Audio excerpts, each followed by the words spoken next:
I'm going to put 6 cards up on the screen. They're going to be there very short time, real quick. So when I flip them over, you need to pick one and remember the face and the suit, okay? So 6 cards are going to go up here. I'll flip them over. Real quick, boom, pick one. Remember face, remember suit. So, you ready? You understand? I lost you again. Are you ready? Yeah. All right. So here we go. 6 cards. They're going to go up real quick. Flip. You ready? Here we go. Flip. And pick one, pick one, pick one. Boom. Now focus on the red dot. Focus on the red dot. Okay.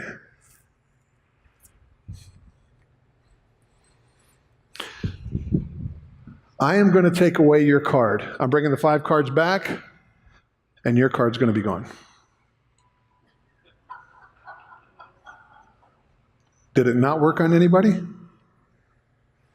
Well, not bad. I got everybody except one person.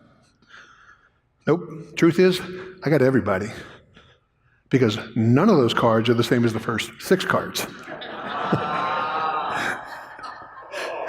Now, why would I do that to you? Number 1, I want to make sure you're awake. Number 2, I think it's a perfect illustration of what we're dealing with. Satan. Satan doesn't play fair. Why did I tell you to pick one card? I didn't want you to notice that all the other cards are going to change as well. Why did I tell you it's very important, follow the instructions or it's not going to work? It's going to work whether you follow the instructions or not. This is Satan's realm. Satan knows how to take and throw a lot of information at people, intimidate, and all those types of things. And so we're going to deal with it. Identify the tools that Satan uses to get us to doubt. So that's what we're going to do. Answering skeptics and identifying tools that are used to get us to doubt. We'll use Richard Dawkins, because I'm not going to put words in his mouth. I want you to hear from him specifically, then we deal with it. All right? But I got to start off in the scripture, because I think this is what we need to do. We need to be strong and of good courage. Fear not, nor be afraid of them, for the Lord thy God, he it is that go with you. He's not going to fail you. He's not going to forsake you. If I can really grasp that, internalize that, hang on to that, it's going to change the way that I live my life. You know, I made a comment to somebody that, and I'm embarrassed by it, but it's the truth. Yesterday when I got on the plane, I had 2 flights to get here. Both flights, the person that got on set next to me put headphones on immediately, and I didn't have a conversation. That's now the norm. Used to be you had to take the headphones off, the last 5 minutes of flight, and first 5 minutes, Not anymore.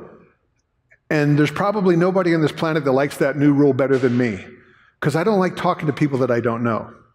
But that's my flesh. Because on my inside, I'm like, Carl, you've got to engage people in conversation.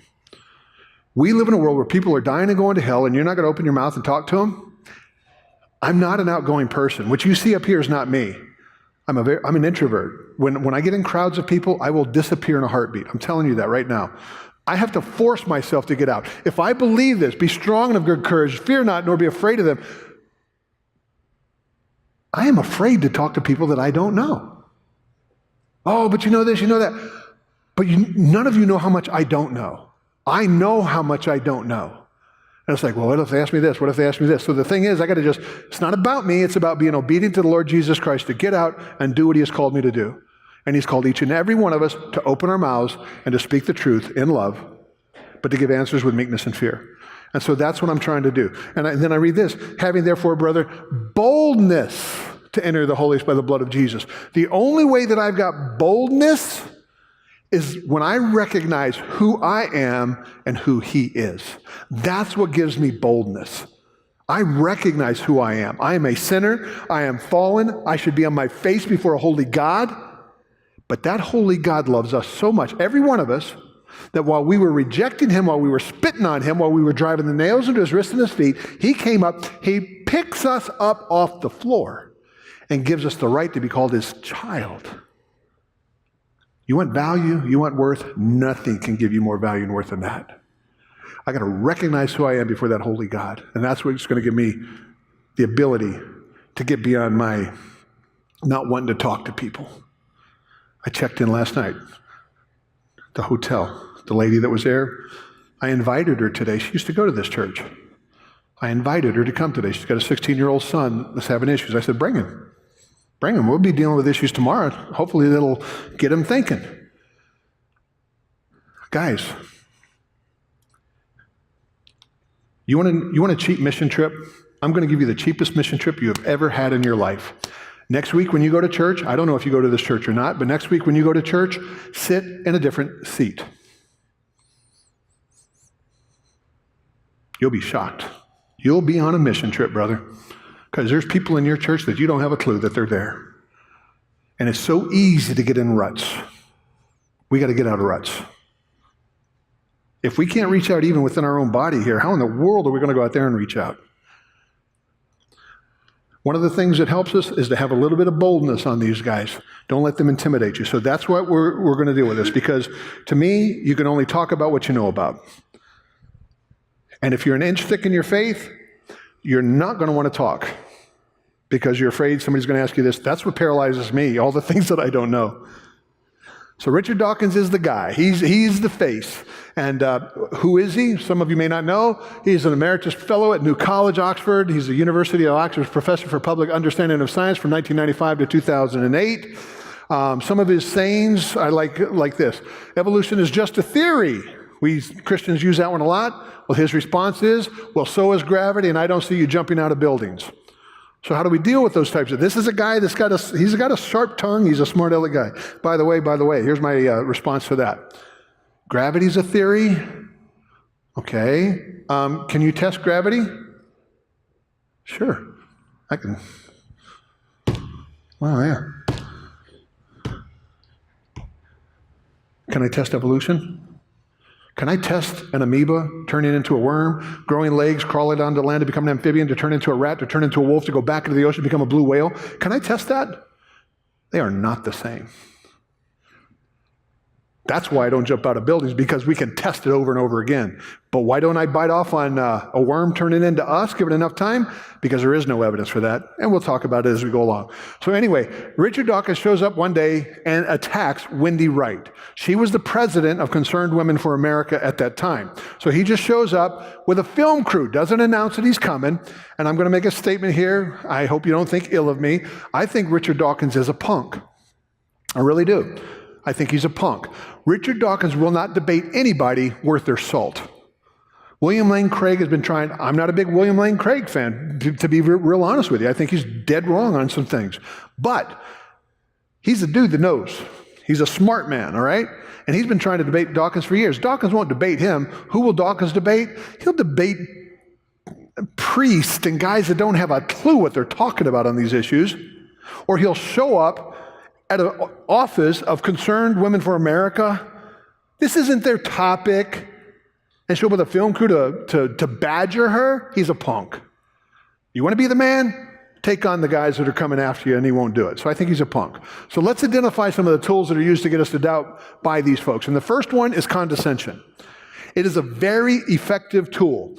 I have seen this over and over again. I was telling one couple over here that over the last 3 years, every college-age group that I've spoken to, I start off with a question. How many of you in here on day one of a college class had a professor who said, or who asked the question, are there any Christians in here? And if a hand went up, they got one of 3 responses. Pick your books up, get out, I'm not wasting my breath on you. Number 2, we'll see about that by the time this class is done. Number 3, and then the rest of your time in that class was a nightmare. I have not had a college-age class in the last 3 years that's not happened to somebody. Guys, I'm telling you, the world has changed. I was in Boca Raton, Florida. I gave a talk to the youth in the college age. A young man came up to me afterwards. There's a college in Boca Raton. He said, day one, because when I do camps, I hand out index cards. Day one with the camps with the young people. I hand out index cards. Young people, here's what we're doing. I want you to write down the questions that are keeping you from selling out for the Lord Jesus Christ. You write those questions down. Turn them in, because the rest of the week, that's what we're dealing with. And then I build the presentations off their questions for the whole rest of the week. It's work, but it's worth it. This young man comes up and he says, you know, on day one of my psychology class, the professor handed out index cards to everybody. He said, write Jesus on it. Now stand up, put it on the ground, step on it, because the rest of this class, we're going to destroy the greatest myth that's ever been perpetuated on this planet. English professor, somewhere in the class, They're reading one day. He closes the book. He comes around. He sits on the front of his desk, and he says, everybody shut your books. We're going to talk. And then he starts, and this is what these kids are telling me. And he starts to explain to them. He said, guys, I'm rich. I have a nice car. I don't need money. I don't do this job for money. I do this for one reason, because I'm going to destroy Christianity. English department, psychology department. Go to an Ivy League school, Cornell if you'd like. Go read the qualifications of the English professors. Read what their studies are, what their qualifications are. Satan doesn't play fair. He's going after this younger generation.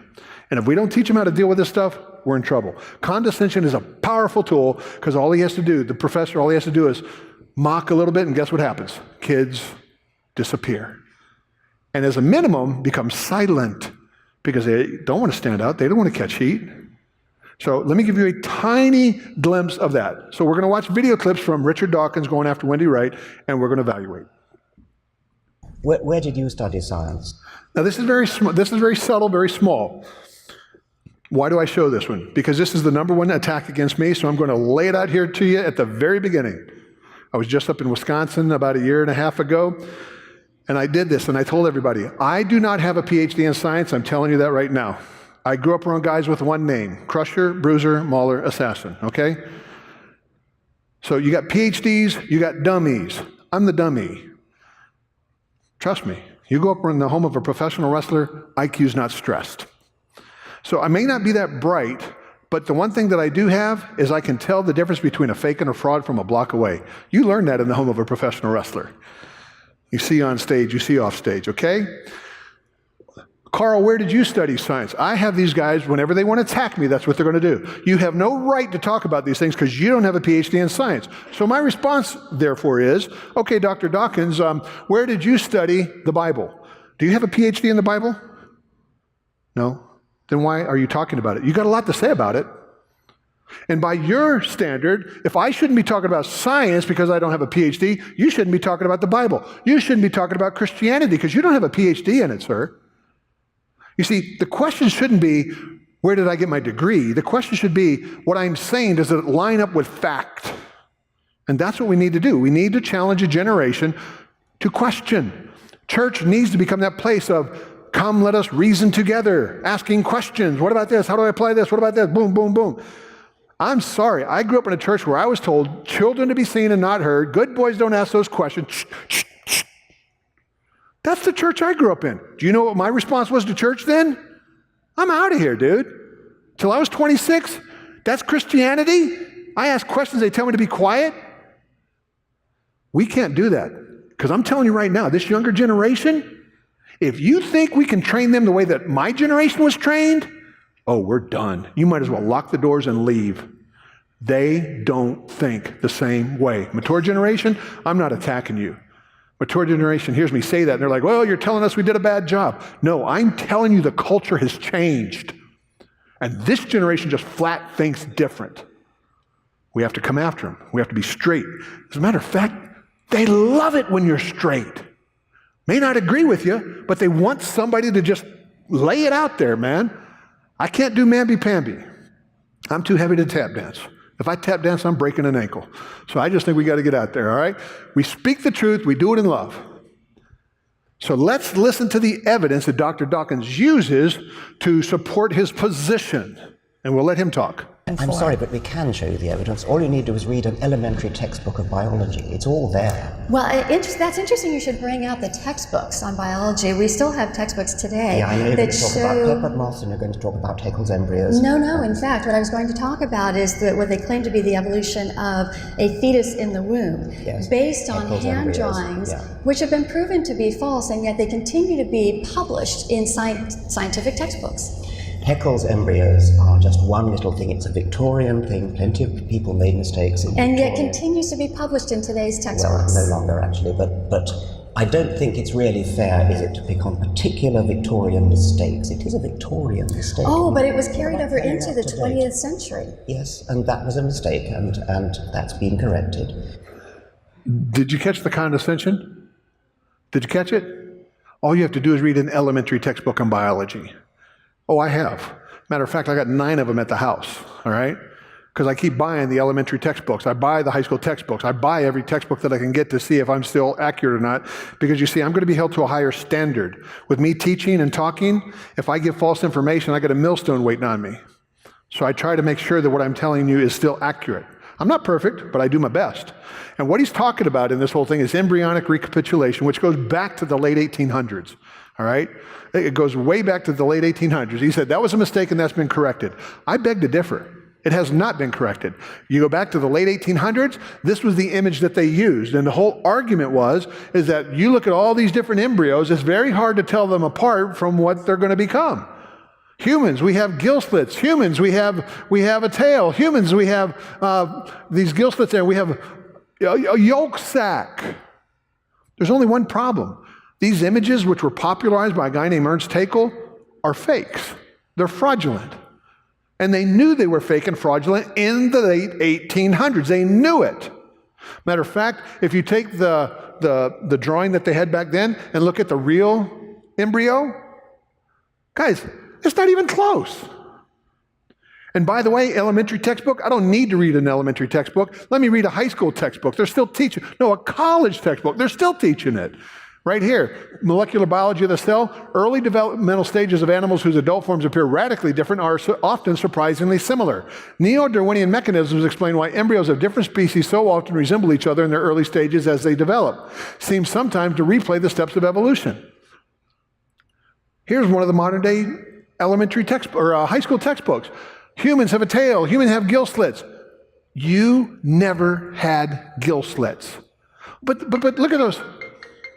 Oh, that's me. How's that ringing? Anybody know how to turn off a ring? I never had my ring on. How do I turn it off, period? See, technology is wonderful when you know how to use it. I don't know how to use it. I have no idea why that rang. Anybody? Young person, come up here. Turn this off for me. Give it to a young person, man. Yeah. Give it to a young person. But anyway, you have these gill slits. Those aren't gill slits. They're called pharyngeal pouches. And guess what? They never have anything to do with breathing. Nothing. Turns into like the thyroid. Thank you, my brother. Turns into the thyroid, but nothing to do with breathing. And a tail. Oh, look, you have a tail. Guys, hold up a second. If something has a beginning, it has to have an end. The spinal column has a beginning, it has to have an end. All right? But we have a tailbone. Ever heard that one?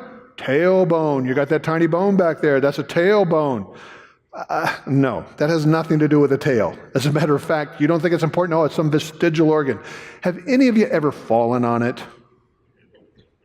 It hurts and bad. And for a while. Why? It's such an important point.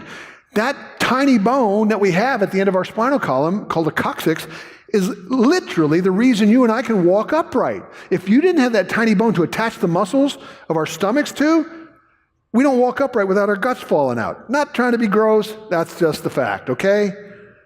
It's not a tail. It has nothing to do. Oh, some children are born with tails. No, they are not. Go study. You're going to find that there's fatty cysts. There was one picture a guy named Carl Giberson was using in his debates. Humans are born with tails, and it showed an infant with a tail, a curled tail, a tail, photoshopped. There is no child with a tail.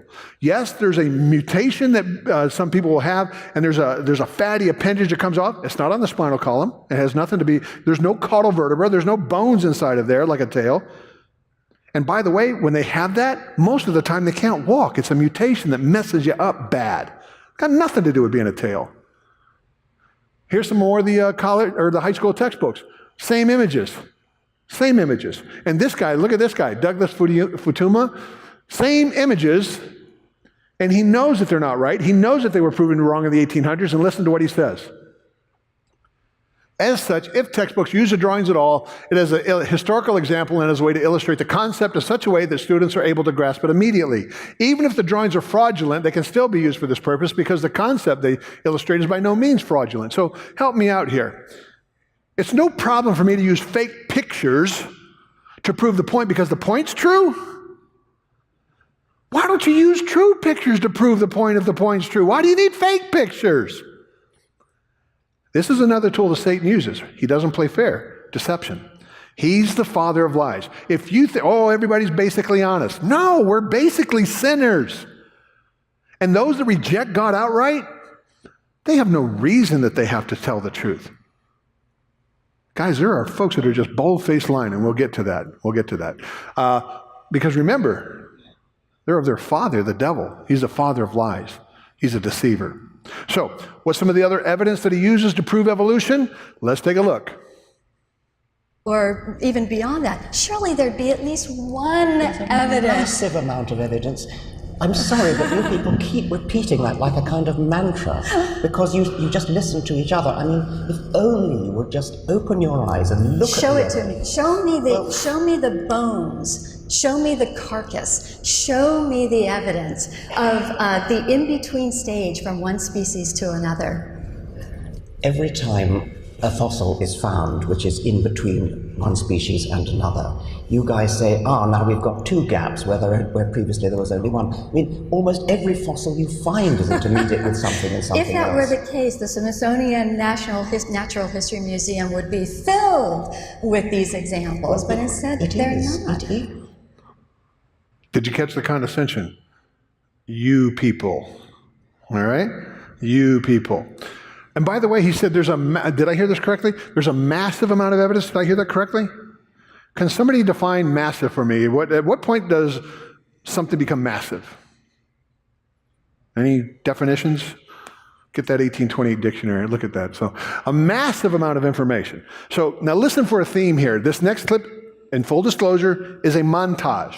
You know what I'm saying? It's a long video, man. I mean, he went after her for a long time. So this is some snippet that I tied together. Because just watch, because I'm going to ask you about this. So watch carefully and see if you notice anything interesting here. So. Now, in the case of humans, since Darwin's time, there's now enormous amount of evidence about intermediates in human fossils, and we've got various species of Australopithecus, for example, and these are, some Australopithecus are intermediate between others and ourselves. Then we've got Homo habilis, Homo erectus. These are intermediate between Australopithecus, which was an older species, and Homo sapiens, which is a younger species. Why don't you see those as intermediates? Because when I just told you about Australopithecus, Homo habilis, Homo erectus, Homo sapiens, by the way, archaic Homo sapiens and then modern Homo sapiens, that's a beautiful series of intermediates. You're still lacking the material evidence. The material evidence is there. Go to the museum and look at it. Now, I presented you with, I don't have them here, obviously, but you can go to any museum. You can see Australopithecus, you can see Homo habilis, you can see Homo erectus, you can see archaic Homo sapiens and modern Homo sapiens. A beautiful series of intermediates. Why do you keep saying, present me with the evidence, when I've done so? Go to the museum and look. And I am not convinced Have you seen Homo evolution. Have you seen Homo erectus? Have you seen Homo erectus? Have you seen Homo habilis? Have you seen Australopithecus? I'm talking about facts. I'm talking about, I've told you about certain fossils.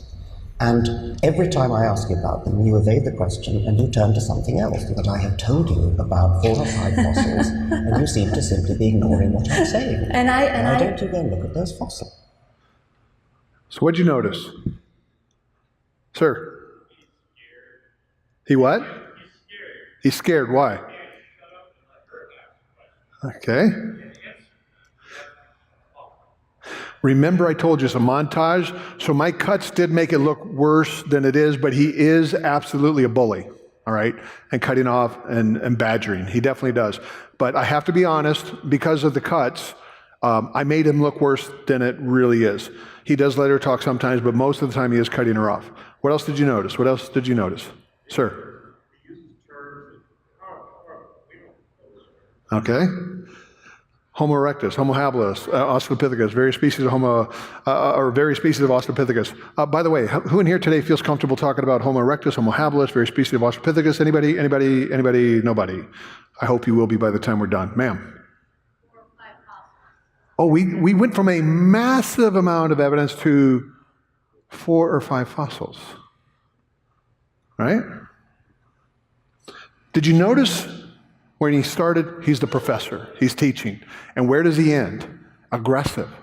Really aggressive, right? You can see the intensity ramping up. Why? I'm sorry? I'm right, and that's it. May I also throw this out?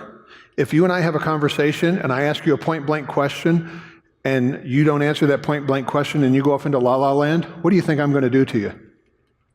I don't care about la-la land. I asked you this question. You see, when you ask somebody a question and they don't deal with it and they run over to somewhere, you know you have them. You know you have them. I get in these conversations a lot, okay? And when somebody asks you a question and you don't deal with it and you tried to blow smoke or go over here, she never answered the question. That's why he kept coming back. What about Australopithecus? What about Homo erectus? What about, I'm telling you about archaic Homo sapien. You're not answering those things. She didn't answer. How many in here feel comfortable talking about various species of Australopithecus, Homo erectus, Homo habilis? Most of us don't. I think that the aggression came because he's getting frustrated because he's pointing out very specific stuff. She's not answering it. Christian, we need to have answers.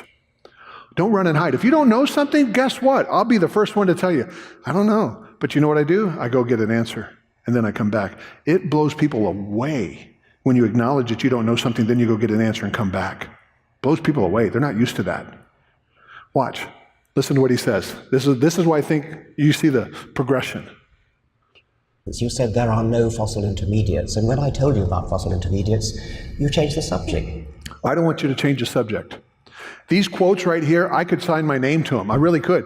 I want you to look at the facts. Don't believe what you've been told that there is no evidence. Just go look at the evidence. I could sign my name to it. That's a Dawkins quote. I want you to go to the museums and look at the facts and don't believe what you've been told that there's no evidence. Just go look at the evidence. Amen. I agree with that. That's why I lead tours through the Smithsonian, through the Denver Museum, through Chicago Field Museum, you name it. I want you to see the evidence. By the way, one of the other tools is the whole intimidation thing. So to his point, intimidation. Now, this is what he said. There's an enormous amount of evidence about intermediates in human fossils. Various species of Australopithecus, Homo habilis, Homo erectus, archaic Homo sapien, modern Homo sapien. By the way, modern Homo sapien, that's us. Big deal. So you have 1, 2, 3, archaic Homo sapien, that's us. You got 3 things here, but let's deal with them. First one, I dealt with the last time that I was here. Some of you may remember when I was here, Lucy. She is the most famous of all the supposed evolutionary ancestors. So I went and I got the book by Don Johanson, the guy who discovered Lucy, and in there he has the chart. And this chart shows how you start here with Ardipithecus. Given enough time, they evolve into people and into apes. Now notice, as we go through this, I want you to see these points. There's 2 different types of lines up on the screen right now. There's the bold line, there's the skinny line. Do you notice that? Bold line, skinny line. Each one of those lines has a specific meaning. When you look at the charts in the future, please look for these things. Bold line, skinny line, different colored lines, dashed lines, solid lines. Okay? Look for those things because they have a meaning, and here's the meaning.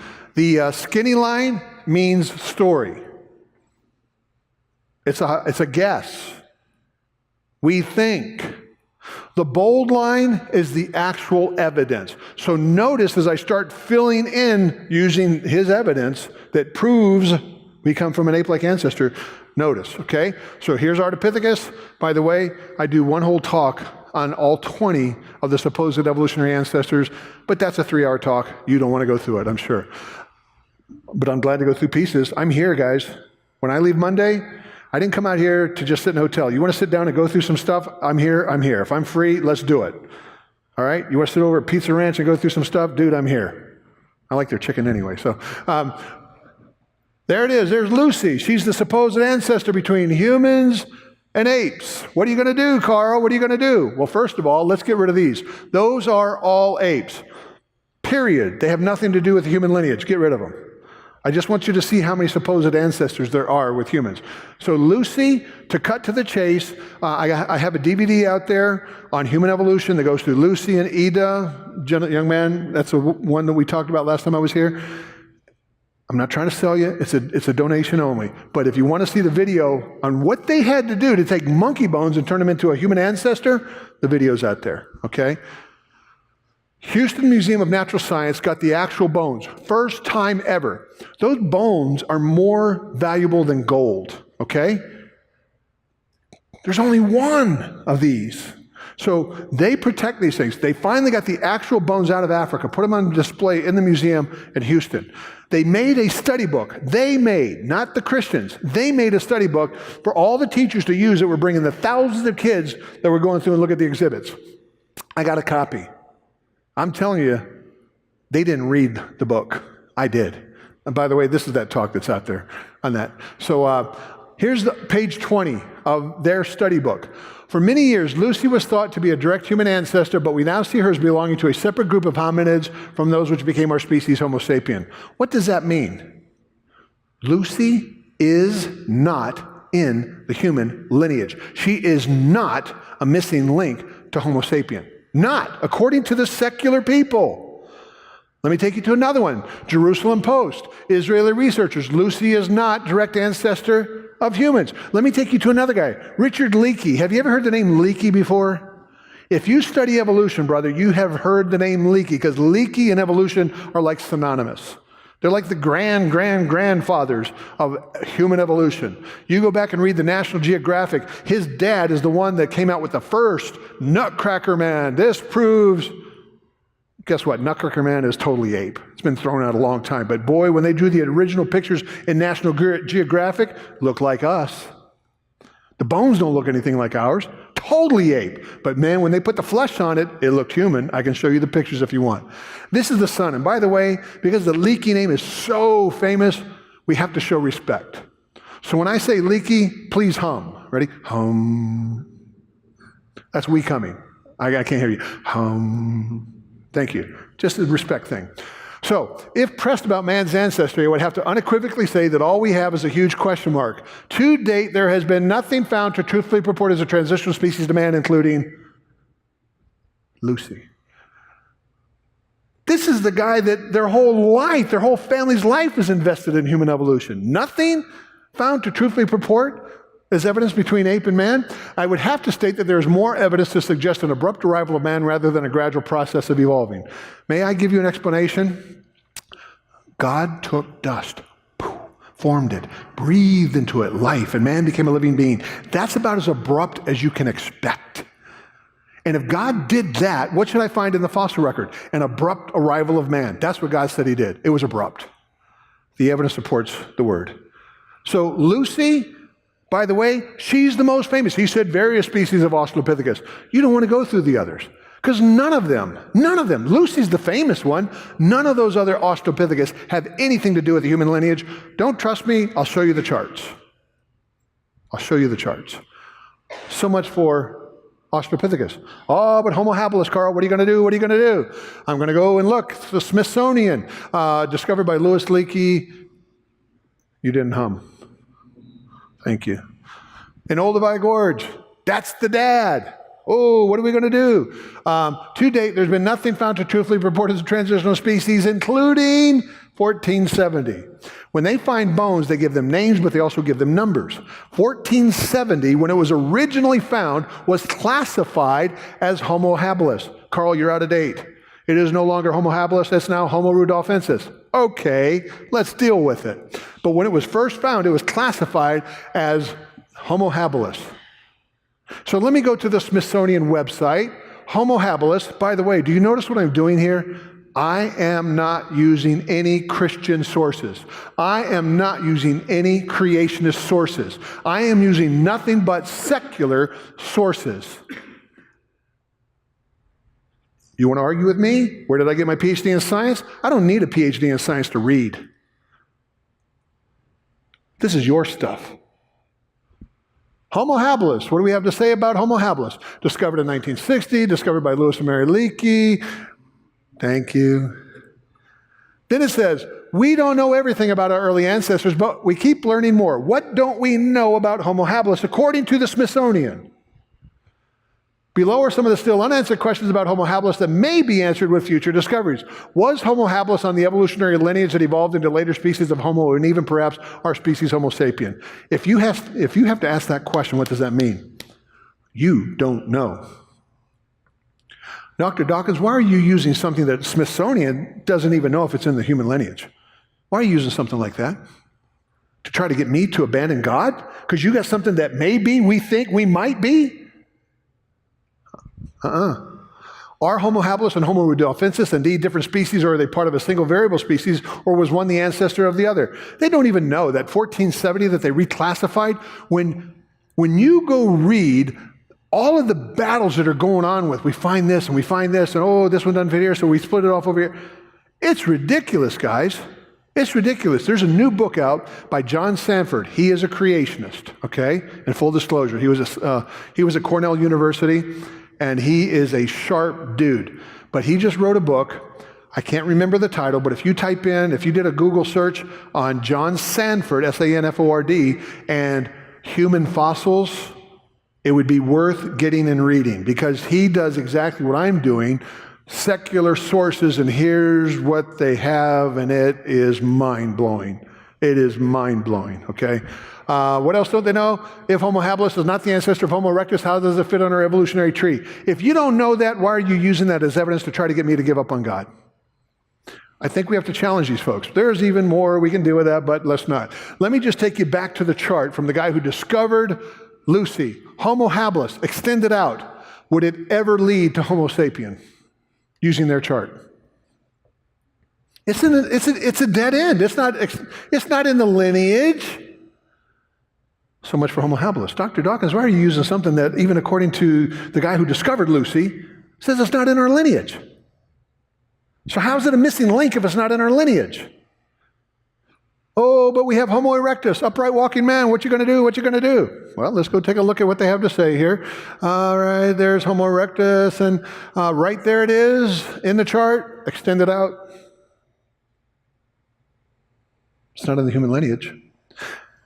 This is free with the price of admission. I'm going to throw it in as a Benny. Take a look here. Homo ergaster. Somebody started bringing this up. It's kind of interesting. In this world, like, I refer to Richard Dawkins as Gru. You know what I'm talking about? Gru, and he's got his minions, okay? If Gru uses an argument, the minions use the argument. I'm not sure who's using the argument on ergaster, but it started popping up again. So some Gru is using it somewhere, because a lot of the minions are starting to throw it at me. So I went and I had to do the research on Homo ergaster. Here we go. There's Homo ergaster, discovered by Richard Leakey in 1984. Thank you very much. Oh, Richard, I didn't say it, so you don't have to hum. Have we been reading another quote by this guy? Remember that other quote? He discovered this in 1984. When did he make this quote? To date, there has been nothing found to truthfully purport as a transitional species to man. When did he make this quote? 1990. So 6 years after he discovered Homo ergaster, the guy who discovered it says it's not in the human lineage. That's it? Yeah. Here's some more charts. Notice the dashed lines. Do you know what the dotted lines, I should say? Do you know what the dotted line means? No evidence. If you get rid of the dotted lines, what does the evidence show? That this has always been this has always been this, and people have always been people. That's what the fossil record shows. And I don't care what chart you go to, I can show you a bunch of different charts, and they all show the same thing. The only time you get anything turning into something else is with a dashed line, a dotted line, a different colored line, or a skinny line, which means there's no evidence. Anybody feel a little more comfortable with Australopithecus, Homo erectus, Homo habilis? You feel a little bit more comfortable? Anybody? Guys, when you look at this stuff and you use their charts, somebody challenges you, show them their charts. This is your stuff. This isn't mine. And I'm supposed to sell out on this? I don't think so. I don't think so. So, archaic Homo sapien, what you going to do? Neanderthal man, there you go, Carl. This is an obvious transition between apes and humans. What you going to do? I mean, this is a guy that needed a dental plan for sure. I'm going to give you that. And look at those brow ridges. This proves that he comes from an ape turning into us. Really? I'll tell you what, you think having big eyebrow ridges means you came from an ape? You tell that to this guy. He's a 7-foot-tall professional boxer. And if you feel froggy, jump. I'm not messing with the guy. Big eyebrow ridges doesn't mean anything. This is a Cro-Magnon skull. This is a living human with the same eyebrow ridges. It's nothing but a genetic trait. And gentlemen, the longer we live, the bigger our eyebrow ridges get. It's one of the things that stinks about being a guy. Our eyebrow ridges grow as we get older. And if you're in MMA or any of those types of things, I was speaking at California men's meeting, and Rafael dos Anjos was there. He's one of the MMA guys. Sorry, I like MMA. And he was there. My man's got some serious brow ridges, man. And so I cleared it with him before I used him as an illustration. But can I use you as an illustration today? It's like, you want to tell Rafael that he comes from the apes? It's one of those things, man. That bone builds up when you're banging it and that sort of a thing, and the older that you get. It's got nothing to do with being from an ape. It's a genetic trait. What about Neanderthal man? Take a listen from History Channel's program, okay? Neanderthal seems so promising when it's first presented. It seems like it's going to be the answer. But on closer inspection, it starts to fall apart. Most importantly, the key fossils just seem to be too much like humans. Neanderthal at best is a man with some ape qualities. At best, a man with some ape qualities. Go to Neander Valley today. This is the way they depicted Neanderthal man after they found the first bones. That's a scary looking dude. I mean, not only did he need a dental plan, he needed a pedicure. Dude had some serious crazy toenails, okay? By the way, all you found were bones. How do you know how long the toenails were from the bones? How do you know how hairy the body was from the bones? They found more bones later on. Then they drew Neanderthal man like this. He's walking upright. He doesn't have near as much muscle mass. He doesn't have any of the hair on his body. He has to wear skins to survive. They found more bones. Today, Neander Valley, where they found Neanderthal man, this is the way they depict Neanderthal man. You put him in a business suit, walk him down the street, you wouldn't pick him out of a lineup. The only thing that makes him stand out is he's wearing a tie, and who wants to wear a tie in today's world? By the way, I've been doing this for a long time. When I started doing this ministry, 1990, I think is probably when I started, right in that range. One of the guys that I had the privilege of traveling with was a guy named Dwayne Gish. And unless you're old, you've never heard that name. Dwayne Gish was one of the guys that were walking on his shoulders. He debated everybody. Anybody that would debate him, he debated him, okay? What I find interesting, that looks just like Dwayne Gish. I mean,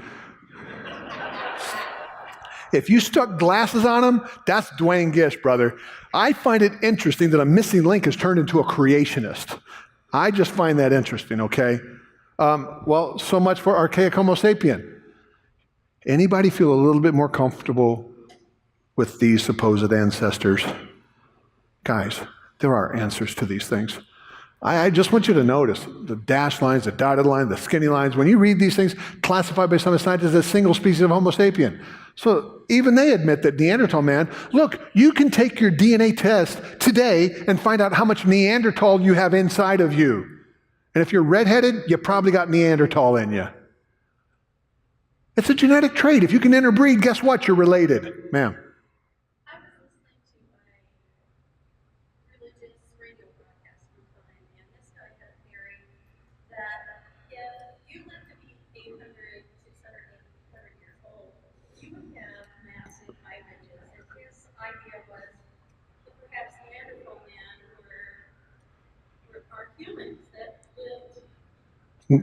The guy, what her comment was, in case you couldn't hear, there's a gentleman that teaches that the longer men live, the bigger our eyebrow ridges get. So you find these guys with really big eyebrow ridges, that would indicate guys that lived really long ages.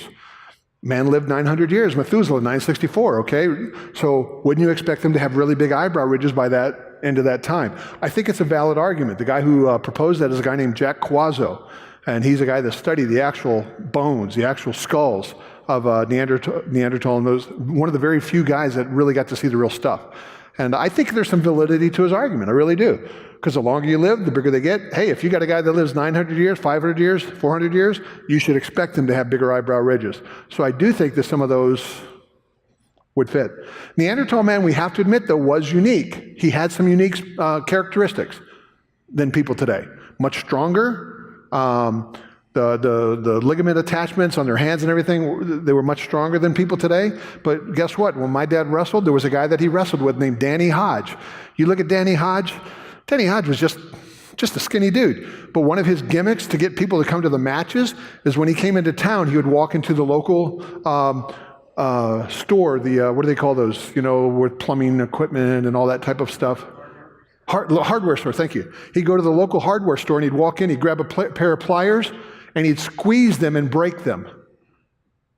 I mean, that's how strong the dude was, hand-wise. And he was like, hey, you got some defective pliers here. And he'd just squeeze them and break them. And the guy's like, what? And everybody would grab them and try them. And he'd just take them and grab. So yeah, they had unique characteristics, but there are people that have that type of thing today. They were human beings. If you can find the DNA inside of us today, they interbred, they're related. I mean, that's bottom line. Let me show you just a couple more of those charts to drive home that point that I'm making. This chart here is very interesting. The 150th anniversary of the birth of Charles Darwin, the 200th anniversary of the publication of Origin of Species, this chart was made up depicting how you start down here and you get all the human ancestors, okay? And so this one is very recent. It's one of the latest, greatest, most up-to-datest charts going. Do you notice anything interesting? Yeah, do you see the question marks and do you see the skinny lines? Do you know what the skinny lines mean? No evidence, right? No evidence. What happened there is my Bill Nye talk just finished downloading. So they throw the question marks in for good measure. This is Lucy. Notice Lucy's not connected in with the apes and the humans anymore. It's not connected in at all. Here's the new missing link between apes and humans. 2 question marks and a skinny line. Here's another chart. Guys, I just want you to look for these things. You see the blue? You see the black? Blue, hypothesized evolutionary links. What does that mean? No evidence. What does a black mean? Evidence. If you get rid of the blue, what does the evidence show? One thing stayed one thing, never changed from or into anything else. Let me just finish with Richard Dawkins here in an abrupt manner, but just for time. This DVD is out there as well if you want to get a copy of it and use it. So, you ever seen this cartoon? They use this to make fun of Christians a lot. Big mathematic formula, and then he ties it all together with then a miracle occurs. And the professor guy is like, I think you should be more explicit here in step 2. You Christians, all you have is your faith. You need miracles to make everything work. Hello? Can I get rid of the skinny line? And can I suggest that you get just a little bit more explicit here, and a little bit more explicit here, and a little bit more explicit here, a little bit more. Look, if you want me to bite off on your story, I think you need to get a little bit more explicit. Because right now, all you got is a bunch of gaps and question marks and all that sort of a thing. So, well,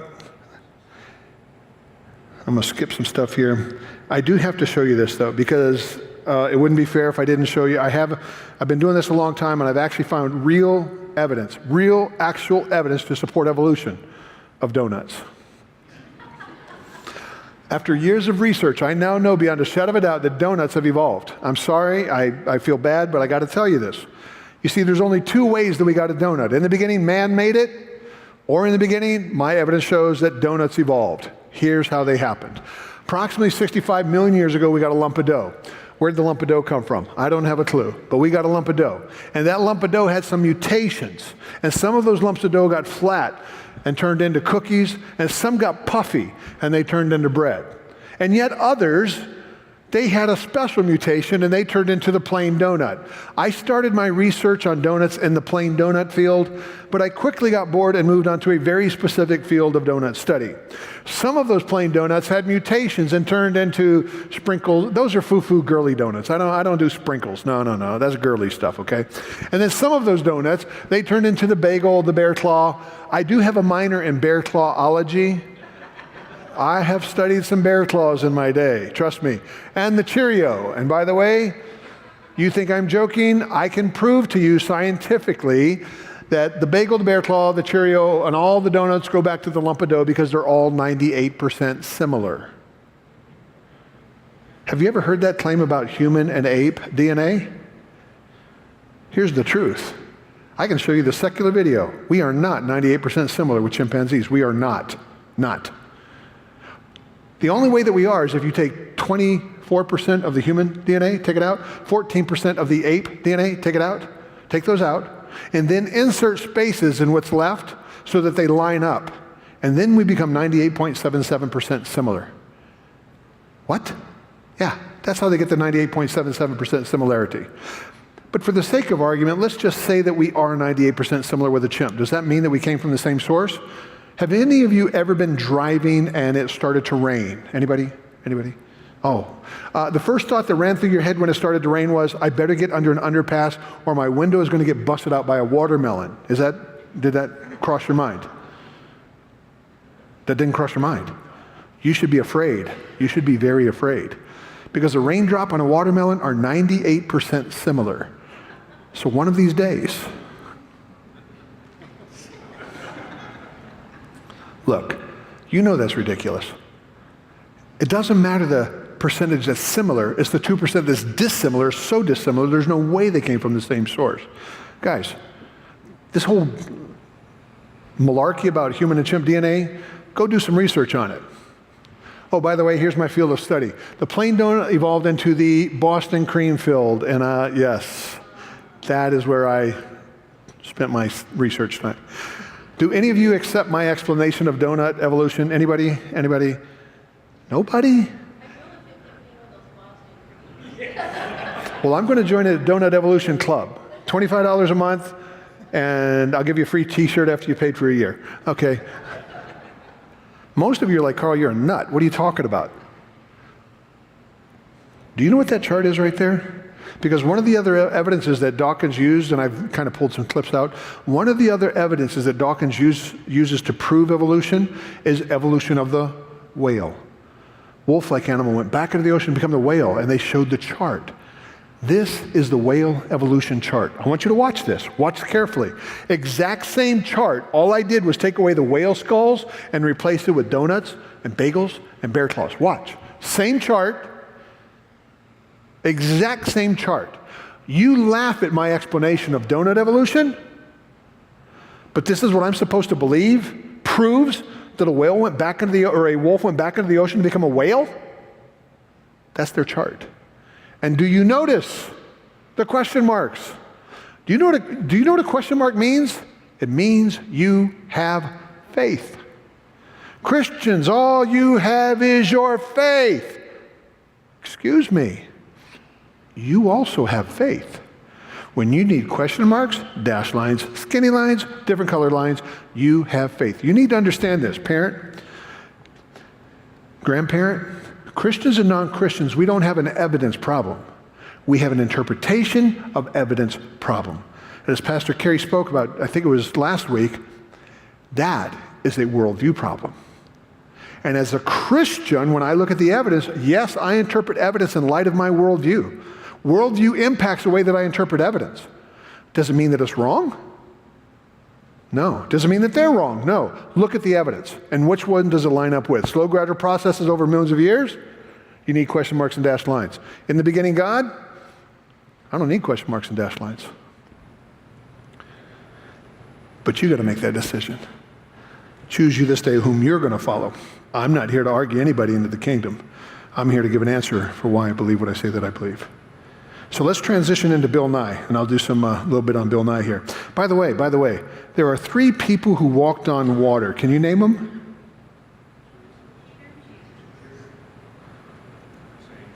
Who's the third one? I couldn't figure it out too. It's this guy, but I don't know what his name is. I mean, I just... All right. So Bill Nye, do you guys know who Bill Nye is? I mean, he's kind of popped back into prominence after disappearing for a while. Let me just deal with a couple of pieces. He did the thing that kind of brought him back into the mainstream was he did this thing called Big Think. And he did this video where he really went after Christians. I mean, he really went after them. And then all of a sudden he was propelled back into the spotlight. So let's take some of his Big Think talk and just kind of, we'll go as long as we can and deal with things.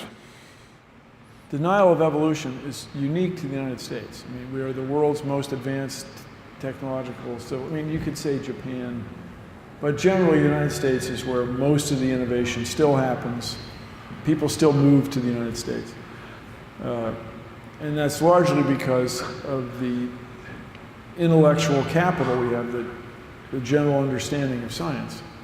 When you have a portion of the population that doesn't believe in it, it holds everybody back, really.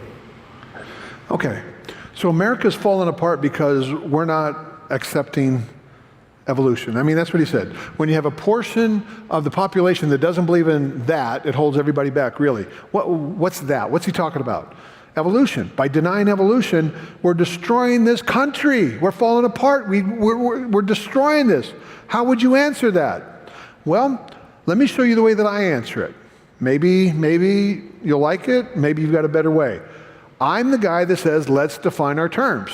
That's why I'm giving you the 1828 dictionary. Download the dictionary. Know the words, know the meaning of words, so that you can deal with it.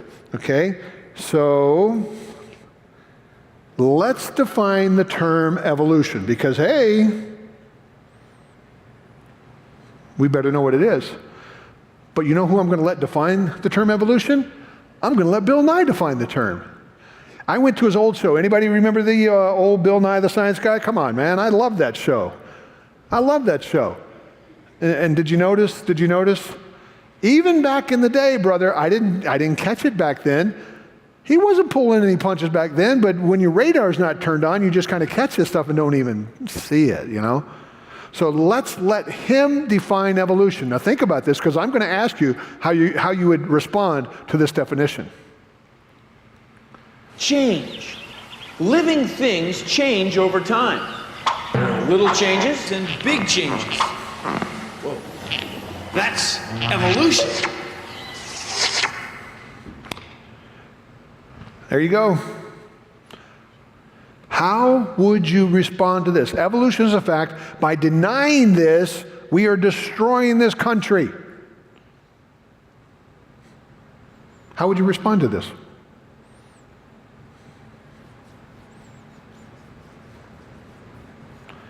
We have a generation of kids being taught this. Sir. We don't deny change. So we don't deny change, so therefore we believe in evolution. We don't deny macro. Little changes that add up to the change of a species, like one thing to another, is not the same thing as little changes over time. That's a big statement. Satan doesn't play fair. Satan will use the exact same term here, and they have two totally different meanings. And that's what he's talking about. Does change happen? Trust me, it happens. I look a whole lot different now than I did 70 pounds ago when I got married. I quit counting years, okay? I look a whole lot different. I have changed over time. Am I still Carl? Am I still a human being? Yes, there's just a lot more of me. Does this change lead to a worm growing legs, to crawl on the land, to become an amphibian, to turn into a rat, to turn into a wolf, to go back into the ocean, to become a whale? No, not even close. Not even close to the same thing. But they use the same term for both. So you believe in evolution. Define your terms. Micro, that's a term that he used. Microevolution, tiny changes. Macroevolution, tiny changes lead to big changes. Science doesn't support that, by the way.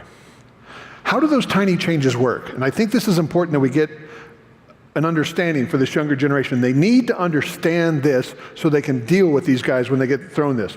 Let him explain how those tiny changes work and critically evaluate what he's about to tell you. So take a look at this. It's a picture of my parents, and I'm going to make a photocopy of it. Now watch. See, the copy looks just like the original, but not exactly like it. There are some small differences, because there's some small changes that happen every time you make a copy. The same thing happens when living things make copies of themselves, like when they have children. See, the children of living things are always different from their parents, but not completely different. I mean, they're related. They have the same genes. So there you go. That's how we turned a worm into us. Copy, little changes, changed a little bit. Copy, some little changes, and over millions of years, it turned into us. How are you going to respond to that? What's the problem with that argument? Young people especially, come on young people. You guys are going to hear this in college. You're going to hear this in high school, if you're going to the secular schools especially. How would you respond? How would you give an answer, give a defense to this? What's that? They're still human. They're still humans? Changed into something else. Okay. Let me give you one more video. Critically evaluate. You and I are the product of billions of years of tiny changes to our DNA. They happen every time living things make copies of themselves. Like every time we have children, when your grandparents had your parents, and when your parents had you. This process of change is called evolution. It's the reason we all look the way we look.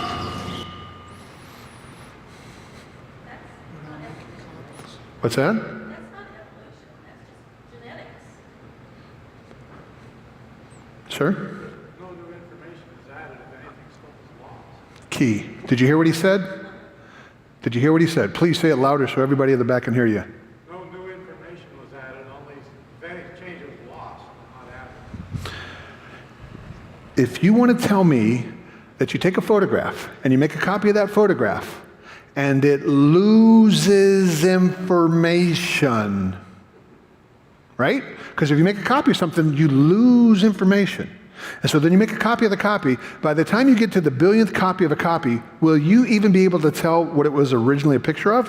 Probably not. You're going to tell me that's the process by which a worm grew legs, added information, to grow lungs, added information, to, do you see the difference? His example that he's using is losing information every step. And he's telling this generation that that process is how you got a worm to turn into us. It's headed the wrong direction. It is not a mechanism to explain how you got from a worm to us. It's a mechanism to explain how you and I could turn into a worm. The more information that we lose, the worse we get. And by the way, we are breaking down genetically. Every generation is worse. Every generation has 200 significant genetic mistakes than the previous one. That Cornell University, the John Sanford guy, he's the one that gave me this piece. When I was doing my race talk one night, he was actually in the audience. He came up to me after, like, dude, you should be up here talking. I need to learn from you.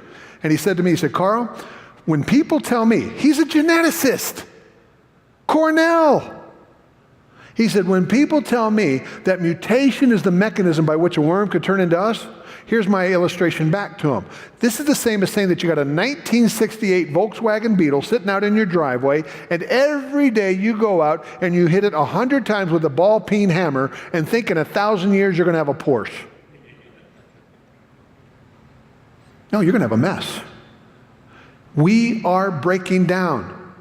Our children, 200 significant, there's a bunch more, but significant genetic mistakes with every generation. He said, Carl, we're not going to be here for millions of years. We can't be because we are breaking down. Why all the increase in like the issues that we're having with the autoimmune deficiencies and all those types of things? What's happening? We are breaking down. We're not getting better. So the mechanism that he's proposing doesn't work. Now, the argument would be those mutations. Let me give you, here's my illustration on mutations. Anybody in here like Mr. Potato Head? Thank you. I like Mr. Potato Head. I want you to imagine that you have every piece ever made for Mr. Potato Head. That would be awesome. How many different combinations of Mr. Potato Head could you make? A lot. You could spend the rest of your life making Mr. Potato Heads. I'm telling you, man, it would be so cool. I'm just going to take a few pieces, and just from those few pieces right there, I can come up with all kind of different combinations of Mr. Potato Head. You can come up with classic Potato Head. You can come up with weird Potato Head.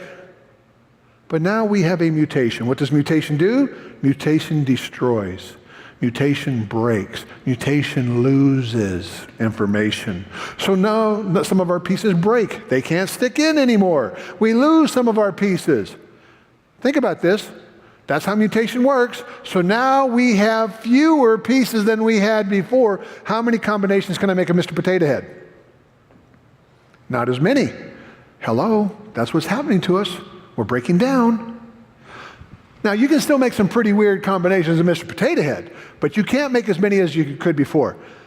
Mutation does not add information. Don't trust me. Let me let another PhD talk to you, Dr. Lee Spetner. Not even one mutation has been observed that adds a little information to the genome. Not one mutation that's ever been observed adds any genetic information to the genome. You need new information to grow legs, to grow lungs, to grow wings. None. Zero. And he goes on, all point mutations that have been studied on the molecular level turn out to reduce the genetic information and not increase it. You see, mutations can get you to the point that you get things like koalas. They may be cute, but they're dumber than bricks. They are. They live their life constantly drunk. All they eat is eucalyptus, and that eucalyptus has got a lot of toxins in it. They're constantly drunk, okay? They may look cute, but that's because they're just doped up. And all they can eat is one food. They have been so specialized that if they lose eucalyptus, they're dead. That's what mutation can do. Mutation can give us all kind of different looking dogs, but they're still dogs. Mutation can give us all kind of different looking people, but we're all people. Mutation can put things in wrong places, and you can get some mighty ugly things. And by the way, that's what we see mutation doing. I'm not trying to be gross, but mutation can give you 6 fingers, or it can give you 3 fingers.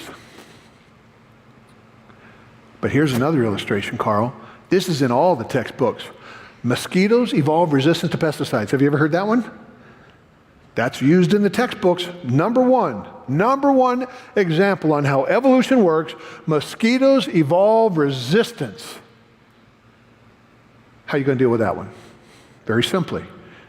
Let's imagine we have a bunch of mosquitoes. Now, in the world today, there are mosquitoes that have a resistance to, and I'm just using DDT as an example, because I guess I don't know what some of the other bug killers things are there, so DDT is an easy one. So some have a resistance to DDT, some don't have a resistance to DDT, and you got a bunch of mosquitoes that are just all mixed up. Some have it, some don't have the resistance. When you come in and spray that bunch of mosquitoes with that insecticide or whatever you're going to use, what's going to happen? You're going to kill off most of the ones that don't have the resistance. You're going to kill off some of the ones that do have the resistance. But who's going to survive? For the most part, the ones that have the resistance are going to survive. So you decrease the number, but you increase the percentage of the ones that have the resistance. So they start populating again. So now you still have some that don't have the resistance, but you have mostly ones that do have the resistance. You come and spray again. Are you going to kill off as many mosquitoes this time as you did the last time? No. You can get to the point where you kill off all the ones that don't have the resistance, and all you have are the ones that can now drink DDT and not even think about it. So they evolved. No, they didn't. What did you start with? Insects that had the resistance to the pesticide. What did you end up with? Insects that have the resistance to the pesticide. You just don't have the ones that don't have the resistance anymore. That's not evolution. That's existing information.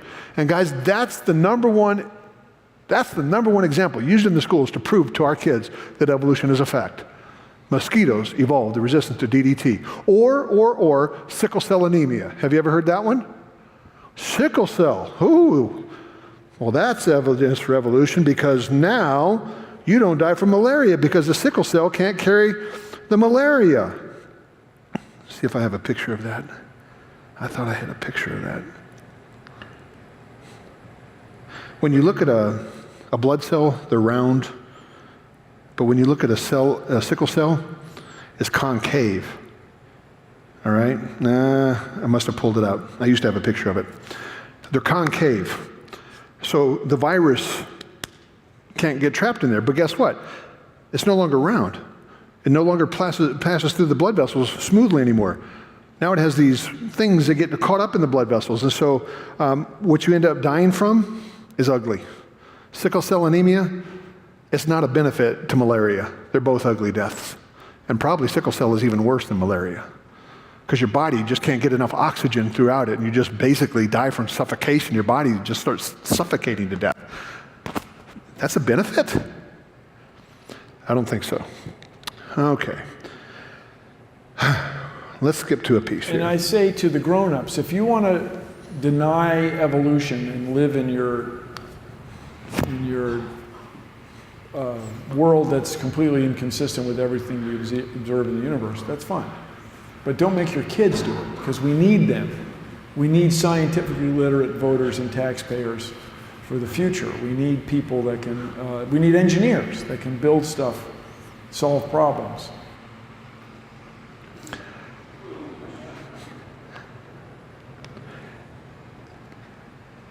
I have to be careful. We need engineers that can build stuff and solve problems. And you Christians, you creationists, how ridiculous. You can't do science. Scientist discipline. If you go back and study almost every branch of science, do you know what you're going to find? You're going to find Christians. You're going to find creationists that came up with the whole, every one of these are Christian creationists. These are the things they came up with. You're telling me just because you don't believe that a copy of a copy of a copy of a copy is how we turned a worm into us, which doesn't fit with what we see, is totally ridiculous, because I don't buy off on that. We're destroying the world. We invented science.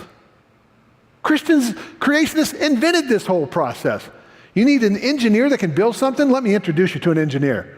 I was just down here. I just flew into Huntsville. His picture's in the airport. Werner von Braun. You ever hear of him? Rocket scientist. Somebody got on me. He was a Nazi. You know, I don't know. I've read. Yes, he came from Germany. Yes, he was a member of the Nazi Party. But let me be blunt with you. You're living in Nazi Germany under Hitler? You going to be with a program? You're going to have the guts to stand up and say, no, no, no, I'm not going there. It's easy for me to stand over here and Chuck Stones and say, oh, yeah, I'd have been there. No. I've failed miserably in my own country where I don't have somebody killing me over my head, and I've failed miserably when I worked for the federal government. Got me to be quiet because they threatened me with firing me. Oh, you're a Christian, you can't talk about that stuff, you work for the federal government. And I clammed up. So I'm not going to chuck stones at him, because I don't know. But I know this, once he got to this country, he built stuff. He's a legit rocket scientist. I mean, this guy was one of the most important rocket developers and champions of space exploration. He's called the father of rocket science. This guy was a Christian. He was a creationist. I don't know what he did in Germany. I know that what he did here when he got here. Without doubt, the greatest rocket scientist in history. Take a listen to what this documentary that I found said about him. When we think of what has sprung out of these early beginnings, it is downright amazing. We not only flew Americans to the moon, we also established quite a number of satellites that benefit mankind in a very direct way. One of the most exciting of them probably is the Large Space Telescope, a telescope that will enable astronomers to look about 10 times as deeply into space as the big telescope on Mount Palomar. Some people have said we can look so deep into space with that space telescope in orbit that we may be able to see the hand of the Maker. Dr. Werner von Braun died June 16, 1977, at the age of 65. His simple headstone lists beneath his name Psalms 19:1. The heavens declare the glory of God, and the firmament showeth his handiwork. I was in Lubbock, Texas. All right, Lubbock, Texas. A friend of mine had a big library of books, and I was looking through some of his books, and I found a really old one. Henry Morris, one of the original Henry Morris. I'm talking real serious paperback, man. This was early on stuff. And on the inside, it had a foreword. Guess who wrote the foreword? Werner von Braun wrote a foreword to a Henry Morris book, the father of creation science, okay? Henry Morris is the father. He's the guy. We're all walking on his shoulders. Dwayne Gish came later. Henry Morris is one of the guys.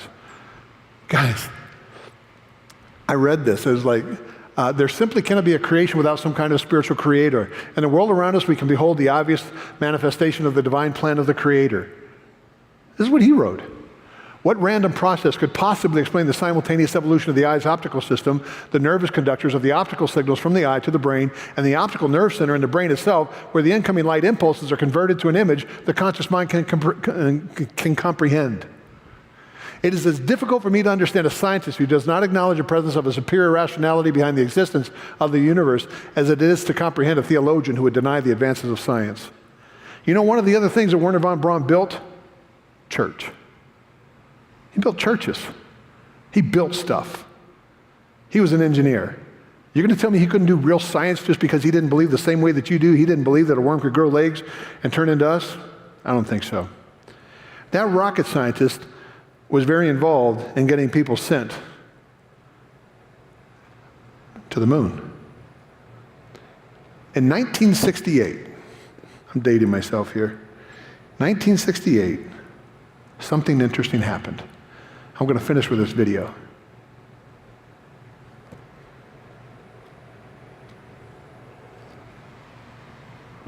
Ten, 9, we have ignition sequence start. The engines are armed. 4, 3, 2, 1, 0. We have commit. We have liftoff.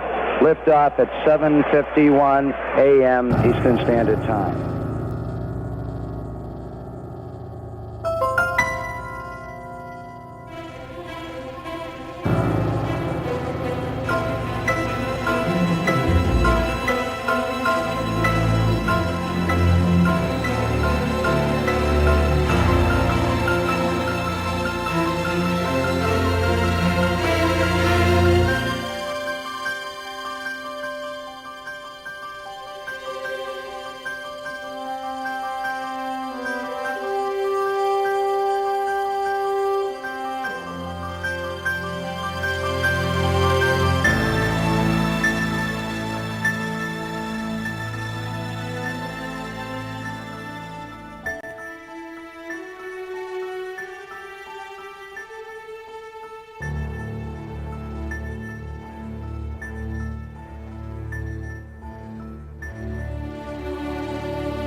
Think about that for a second. I got threatened to be fired for proselytizing when I worked for the federal government. Carl, you work for the federal government, America, Christian nation, you can't talk about God. That's what they told me. The last time that happened to me, the supervisor pulled me out on the back deck in Salt Lake City, and he said, we can fire you for proselytizing. And I looked at him and I said, Don, let me put it to you like this. If God wants me here, there's not a thing you can do to get me out, and if he doesn't want me here, there's not a thing I can do to stay, so do what you got to do, because I got to do what I got to do. I didn't always do that. I failed miserably on some other areas, but it's like the most famous people on the planet, 1968, from space, read the Word of God. Our country has changed. Younger generation, you don't have a clue how much it's changed because you're growing up in a system that's just messed up. But I think if we teach, in my humble opinion, if we teach them how to apply their faith in the real world, I don't know that we'll ever return to a stage where we have this. I don't know that that'll happen. But my heart is, we can let the culture know that there's another way. We don't convict or convert. We can't. That's the Holy Spirit's job. But we can sure get out and converse. And you can only talk about what you know about. So I'm hoping that maybe just some of these nuggets here, some pieces that have stirred your interest, that fired you up a little bit, to maybe want to go dig and dig a little bit deeper. There's great ministries out there. Answers in Genesis, great ministry. AnswersInGenesis.org, great website. I started it in 1997, and it has exploded to beyond anything I could have ever dreamed of. ICR.org, great website. Creation.com, great website. R4H.com, I'm not near as good. I'm younger. I don't have the staff that those guys have, but I've got some pieces up there. There's really good information out there. There's no reason anymore that we can't get engaged and have answers. So use whatever. If my materials out there help, use them. If somebody else's helps, use them. But bottom line is we can't hide out. We got to get engaged. No more hiding. We've got to get engaged in this culture. And so, I don't know. Use, hopefully it encourages you. But we have answers. Not to everything. I'm not God, I don't know everything. But we've got really good answers to things. And what we see in the world is consistent with the Word of God. It is not consistent with slow, gradual processes over millions of years. So again, thank you for letting me be with you guys today. I'll close in prayer just to keep everybody on track. I went 5 minutes over. That's not too bad for me, actually. That's actually pretty good. So, Father, thank you. Thank you for the honor of serving you. Thank you for the folks that came out today. I pray a blessing upon them. I ask, God, that you would encourage them as they walk out of here today. I'm even asking that you put somebody in their path that they can share the love of Christ with. God, push me out of my complacency. Push me out of my comfort of hiding. God, I want to live what I preach. And so by speaking these things, I'm opening myself up to be a glass house. So God, help me to live what I preach. God, thank you for this church. I pray a blessing upon them. I pray that, Lord, you would just take and use us. There's a world out there that needs to know there's another way. And so, Lord, here we are. Use us and send us. You get the glory, you get the honor, and we thank you for just the privilege of serving you and loving you. In Jesus' name I pray, amen.